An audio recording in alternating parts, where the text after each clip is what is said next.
I think if there's one breakthrough that I've made in that book, it's about civilization. And it came totally by accident. You know, I was working on another idea altogether. It was the idea of Hormegeddon, how it happened, public policies, why they go bad, and all that kind of stuff.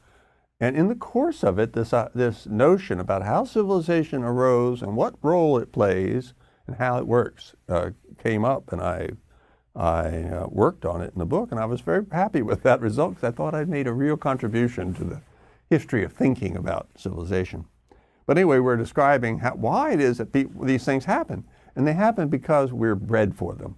You know, we're made for them. So when the guy comes into the village and says, another tribe is going to attack, what do?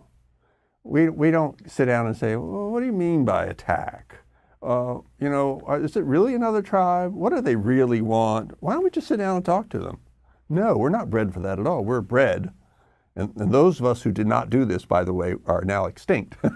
We're bred to grab our shield and grab our sword and go and meet the enemy. And a man who doesn't do that is a coward. And that's why to this very day, here we are thousands of years later, but we're still supporting our troops, even though we have to, if you sit down and think about it for a while, you'd say, why are we supporting our troops? What are they doing for us? Seems to me they're just causing trouble, getting us into trouble and spending a lot of money we don't have to spend. But our instinct is to put that bumper sticker on our bumper that says support our troops. And we see a lot of things like that. You know, our whole society really is run, more or less, by groups of elites. And the groups of elites follow their own interest. They always have, always will. That's the way government works. Government is a means of forcing people to do things, and you want to have government on your side. So the elites run things, and the typical person just has no idea. He reacts on emotion, not on real thinking. And so that's how you get in these Hormegeddon situations. Once you're getting into them, people want to see you continue. Everybody has an interest in it. I wrote quite a bit about this idea of correction. You know, in your personal life, if you do something stupid, like you invest badly, you run out of money. And the situation cures itself. You know, the problem is gone.